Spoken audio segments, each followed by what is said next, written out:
Ce mă? Tati, da, a vorbit tati la telefon.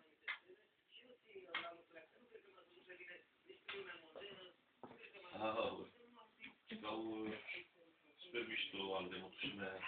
Care? Au vila, nu e chiar în oraș, e așa, mă.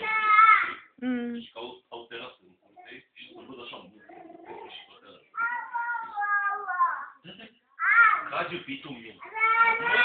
Să mă uite, oale.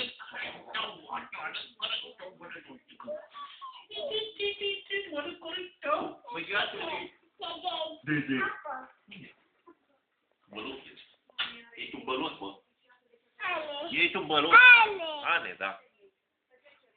Ane, nu m-am filmat, că ești paparat. Da, o să pe Elena, să Unu, da. Uite, asta am început să-i minte pe princesa Andrei și eu, ce mitere și-a făcut. Păi, două. Unu, mami, da.